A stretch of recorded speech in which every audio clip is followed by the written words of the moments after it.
Hi, I'm Michelle Malik and you're watching Indus Special. Now, I've been talking to a lot of people from several generations over the past couple of weeks, those belonging to mine, my parents' generation, and my grandparents' generation. It all boils down to this one thing. What we're seeing right now is unprecedented. We don't know how to cope with the situation. That, of course, is causing a lot of mental stress and anxiety. On today's show, we talk about how individuals, in their individual capacity, as a community, can help others themselves to deal with the situation, to cope with their mental stress, to cope with their anxiety, and what are some of the activities they can do. Joining us for this conversation is Dr. Carole Lieberman, who's a certified psychiatrist and Emmy-honored TV personality. She joins us from California. Also joining us is Adnan Farooq, who's a health and wellness coach with over 20 years of experience. He joins us from Lahore. Thank you both for joining us and welcome to the show. Dr. Carole Lieberman, I'd like to begin with you. Now, as I stated, it's obvious that we're all going through various forms of mental stress during this time. But let's just try to understand why the state of mind, having a healthy state of mind, is so essential for our body to deal with diseases, for fighting diseases, and anything that comes our way. How important is mind over matter in a situation like this? Your mind, your state of mind, your psychology, is extremely, extremely important. It's not just people are focusing on, how far away to stay from each other and how long the coronavirus lasts and things like that. Really, if you worry too much about that, you are actually making yourself more vulnerable to catching coronavirus because stress lowers your immune system. And if your immune system is weak, then you are going to be more likely to catch the virus. Unpack that for us a little more. How does our immune system get impacted by so much stress? Well, stress actually, we are more familiar with some of the other things that stress causes, like high blood pressure or ulcers and things like that. So what stress does is it takes the part of your body that's the weakest and it attacks that. And the immune system is very vulnerable to any changes like that, hormonally and through different neurotransmitters and so on, things in your body, having common sense. The more we panic, the less we're able to really think about the important things that we need to do for ourselves. Right. All right, stay with me on that point. Adnan, I'd like to jump to you. Now, so many people are self-isolating, and that's what the majority should be doing right now. We know that by experts, by doctors' advice, everyone should be self-isolating. They should try to maintain that distance. But that also means that millions of people across the world are within the confines of their home and their regular routines are disrupted. That, of course, causes a lot of mental anxiety, but also our physical state changes.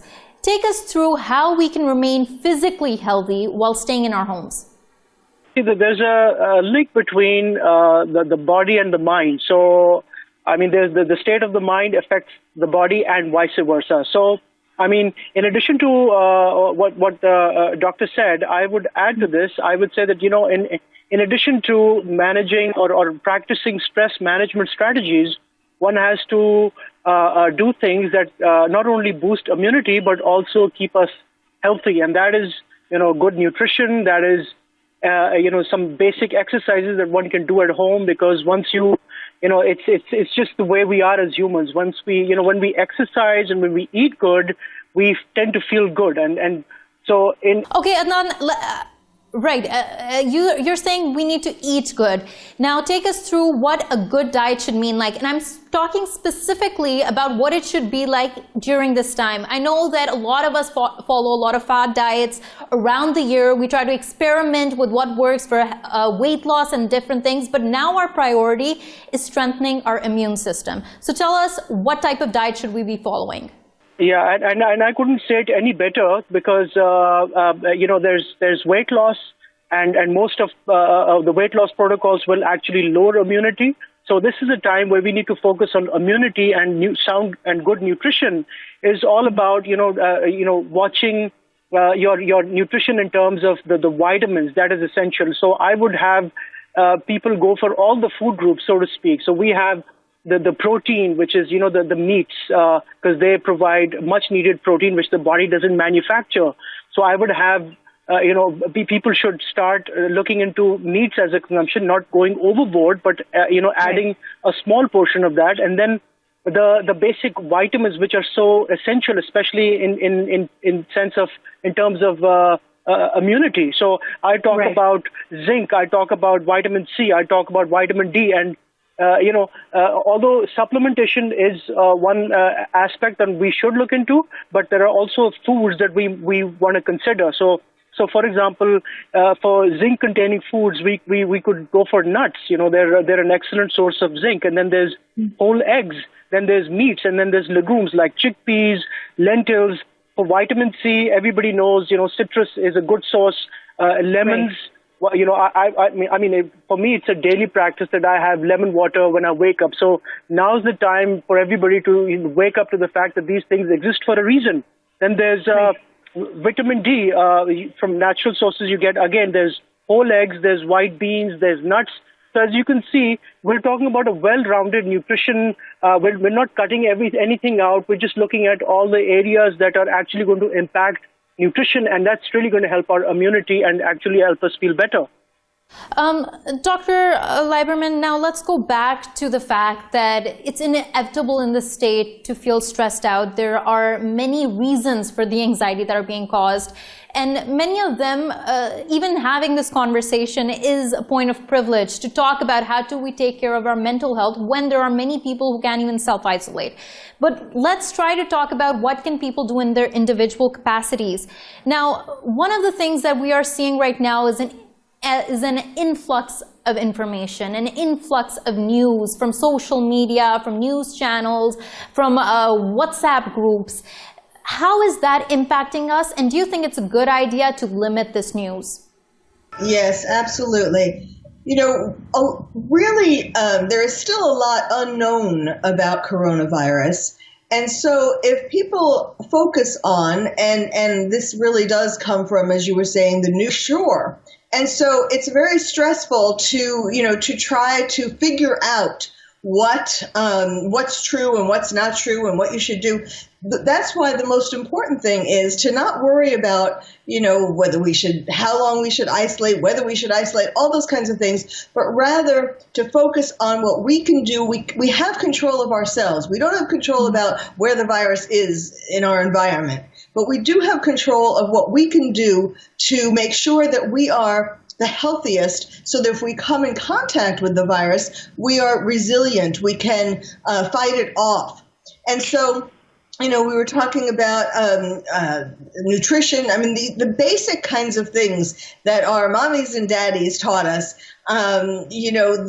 first of all, washing your hands very frequently, and then eating the nutritious food, as we've been talking about, and exercise, as we've been talking about, and getting enough sleep. That's another one that's really important at this time, and taking supplements and so on. So you should really be focused more on you, because the media, most of it, and broadcast media and social media, that a lot of it, at least in the States, a lot of it is fear mongering.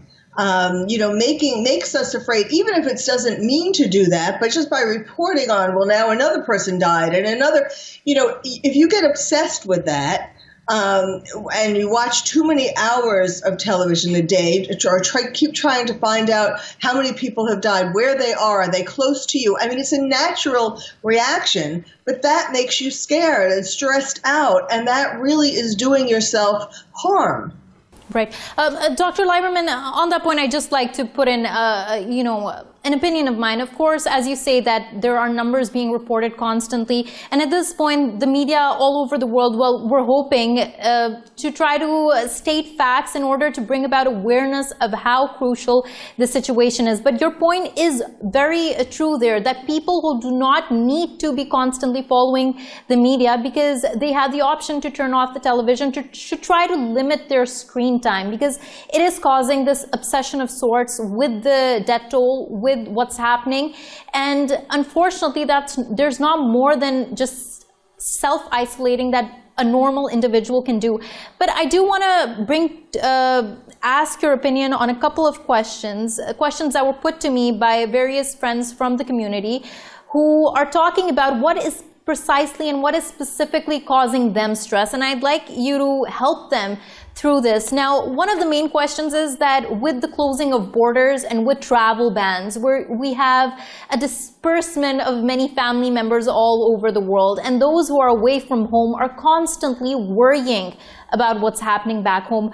What do you think that those people can do in these uncertain times? Telephones, isolating. It's really important to stay in touch, whether the people are in another country or, or you're isolated, everybody's in their own home. Isolation itself can cause stress. That's, it's important at least to get out and take a little walk and try not to, if you can do that without being too close to other people, because loneliness, for example, for those people who are isolated without a family and just by themselves, loneliness itself can cause problems. So it is important, whatever your situation, to try to stay in touch with whatever means, and now, of course, mostly it's cell phones and the internet. Right. Adnan, on that point of trying to go out for a walk, now we know that many communities are trying to discourage going to public parks and to many areas in which crowds can gather. But there are many people across the world who can go into their lawns, who can go outside for a bit. Let's talk about the importance of nature and fresh air in this regard. Yeah, so you see the thing with stress and, bringing our stress down so we can, safeguard our immunity, I think it's really, really important, because we're talking social distancing here. So I think that really needs to be understood, because a lot of people tend to think that, staying indoors, it means just staying in that room, confinement. Although that's, it makes sense, but, you can still go out, and as long as you're maintaining a certain distance from the other person, then I think it's also healthy for human beings to go out in nature. There are a lot of studies that talk about, the benefits of fresh air as you go out. So you really don't have to really go out, to the park necessarily, but you could just step outdoors and just, do some stroll and walk outside the house. And this is literally what I do. I've got a street which is not thoroughfare. So, I'm just walking and just enjoying a little bit of fresh air. And, it goes a long way. Right. On that point, I just want to reiterate that we need to maintain community guidelines and rules and whatever the government is stating, not crowding public places. Dr. Lieberman, going back to you, now we were talking about people who are away from family and the homesickness they might be feeling, the anxiety. There's also another case that was put out, and many people voiced this concern, was when you're stuck with the family in the house, there can be many anxieties that are induced by that alone. There can be certain dimensions, dysfunctionality within the household, or not getting along with family members. How do people cope with that situation while they have to be at home? Yes, being at home with your family can either be fabulous, an opportunity, because so many times families don't get enough time to spend together. If one or both parents are working, you actually miss that time. But it can also be on the other extreme, the things that irritate you about other family members, now if you're with them 24/7, can be even more irritating. You have to, for one thing that you can do, is to make sure that each family member has some time where they can have alone space. Whether, depending upon, of course, how that is in your house, even if it means a quarter, but to have some time where you don't have to interact with the family each day. And then you can do things that you don't get a chance to do normally, like playing a lot of family games, to telling jokes to each other. You're obviously telling us about the ways that family members can spend this time, but just getting to that point about when there is friction, very strong friction, what can people do to keep their stress levels down and also remain within the confines of their houses? Well, I was mentioning about having some alone time for each family member so that you're not all the time in each other's face. Um, what you really need to do is to look at this time as a kind of gift that, you're busy normally and now you can't do a lot of things that you would normally do. So Right. in that time, take that time to do things that you always wish you had time to do, like reading a book or Right. watching a movie or something that normally every day you don't have time to do, right? Keeping a journal is good. And for kids, what's really important, it's for parents not to pretend that the kids don't know or aren't scared about what's going on.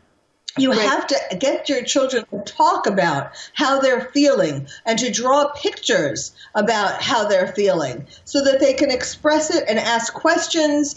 And according to how old they are, you give them answers, that this is, you can tell them that this is like the cold or a regular flu.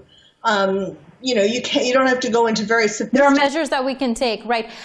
Right. Dr. Lieberman, stay with me. I want to also introduce another guest who's just joined us, Dr. Sean Ray, who is the professor of sociology. He's also a Rubenstein Fellow with the Brookings Institution. He's joining us from Washington, D.C. Thank you so much for taking out the time, Dr. Ray, and hope you and your family is safe during what's happening. Now, Dr. Ray, you are, of course, a teacher. You deal with students. You know what other professors are going through. One of the main challenges that we're seeing in that dimension is remote learning. You, as someone in the position who has to teach people, knowing the teachers community, what do you think are some of the things that students and teachers alike need to keep in mind? Yeah, so once again, thank you for having me on the show. My heart goes out to everyone who is dealing with this, from people who have been impacted and diagnosed, to families who have lost people, to also frontline healthcare workers like my wife, who are really trying to take care of people. As a professor at the University of Maryland in the Department of Sociology, I think there are several things that can be done, but I think there are 5 that are critical as professors have moved to online learning. I think first, we can provide PowerPoints and notes. Traditionally, I'm against this because I think that writing notes by hand and listening and reading is a way in which people retain information. But we are in a new era and we have to adjust. So the first thing is to make those materials available. Second is to record your lectures. You can do this live. Zoom has great technology. There are other platforms that have great technology. You can also record a YouTube video and then post that for your class. It's very important to allow students to be able to look at this information later. Their schedules have changed. You want to make sure that you adjust in those particular ways. Third, you can hold virtual office hours. The great thing about university settings is that for 15 or 16 weeks, we pretty much have the same schedule. So keep that same schedule. Have class at the same time. Have office hours at the same time. It will give students, as well as yourself as a professor, a sense of normalcy. Fourth, look, just convert to online quizzes and exams. Give a broader window by which to submit. Don't just say you only have 90 minutes. Instead, give a 24-hour period and allow people 90 minutes to finish the exam. A lot of the online portals that we have available as professors will really help with that. And then fifth, look, just shorten assignments. I mean, we can't necessarily do a lot of things with the research component right now, and so that simply is impossible. So make sure that you shorten those assignments and change that around. Right. Dr. Lieberman, going back to you and talking about one thing that's coming up for students and people is that the lack of productivity and feeling that guilt of not doing enough when they're in their homes. What can you tell us about that? Well, one thing that you can do to be productive and to be helpful for yourself and for others is to make a list of the people who you care about, your family, your friends, your coworkers, and every day, throughout the day, make sure that you contact as many of them as you can. Now, this not only helps yourself for having this human contact, but you'll feel good about yourself for also helping your neighbors, helping people who you care about. And that's so important to make you feel like this is what you can do. You can help other people to stay well through your contact. Right. Dr. Lieberman, I just want to put in one more question that was put to me, was that the anxiety is causing many people to have panic attacks, anxiety attacks. How can they help themselves during times like those? You know, it is particularly hard. This situation is particularly hard for people who have underlying psychological problems, you know, in addition to being stressed because of coronavirus. And if this is getting to be too much, you can mainly, if you're, you know, quarantined or isolated, mainly it's through contact with other people. It's also through meditating. It's also through playing calming music. Also, you can, you know, put on music, dance music, and get your whole family to dance with you. Things that you enjoy doing. That's a good advice there. Adnan, talking about the exercise domain of all of this, how many minutes or how many hours do you recommend for activity, and how can people remain active within the household?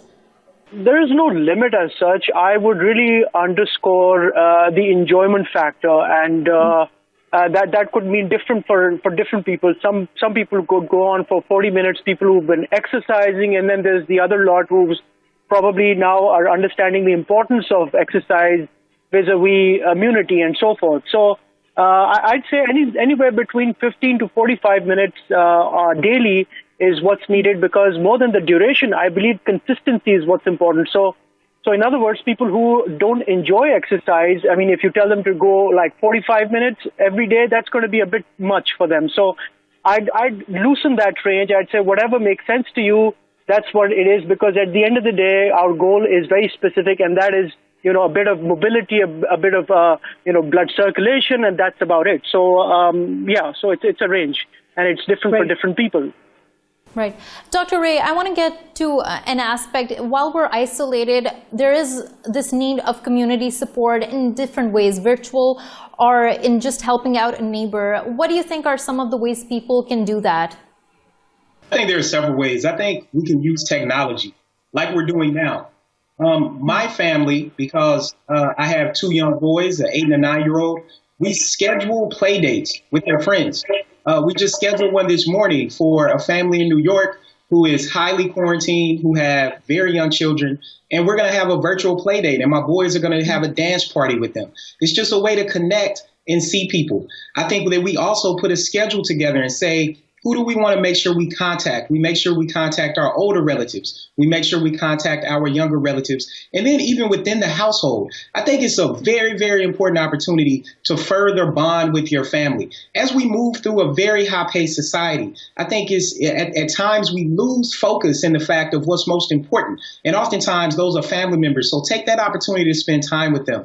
I also think from an educational standpoint, there are some things that universities can do to essentially alleviate some of the stress that professors, students are experiencing. First, you can stop trying to proceed as normal. Second, universities can move to a pass-fail. And then if students really feel like that they need that grade for another degree or something that they want to do, then they can get that actual grade. But some students might not necessarily want to do that. I think a lot of professors know that some students are fine with just getting a C, while other students make an 89 or a 90, and they're probably about to cry. So we want to make sure we have that flexibility there. And then third, universities need to roll back, and even employers need to roll back on the email overload. It's a lot of that happening. I think fourth, tenure clocks need to be reassessed. There are a lot of professors with small children. There are also people who have people, professors who are taking care of elderly people, taking care of other younger people and other settings. We want to have flexibility there. So thinking about that clock matters. And then also, I really worry about the most vulnerable among us. At universities, those are adjunct professors, those are students who only have a place to stay when they're at college. And we need to be very amenable to that. So while a lot of us are in our households being quarantined, complaining about the fact that there are certain things we can't do, there are a lot of people who are out exposed, because if they're not out working, they don't make money and they don't have places to go. And we need to keep that in mind. Right. Dr. Ray, I just want to put, thank you for that point there, stressing how important it is to keep in mind the dynamics and the unprecedented situation here. Dr. Lieberman, just putting one last question to you. In regards to the elderly, a lot of people are finding it difficult to communicate the gravity of the situation. What are some of the tips you could tell them about this scenario?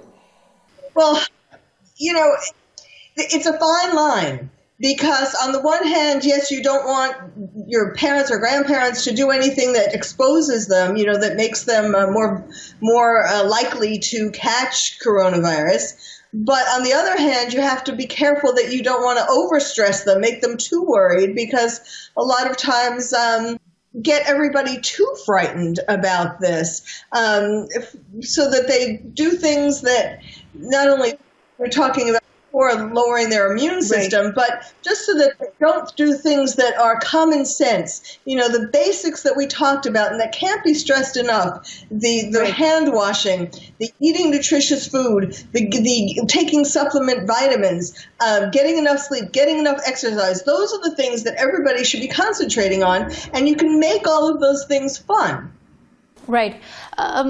Thank you for that point there, Dr. Carole Lieberman. Adnan, just one last question, and in regard to the following that Dr. Lieberman talked about. For the elderly, how can we get them to stay healthy in terms of their movement and their diet?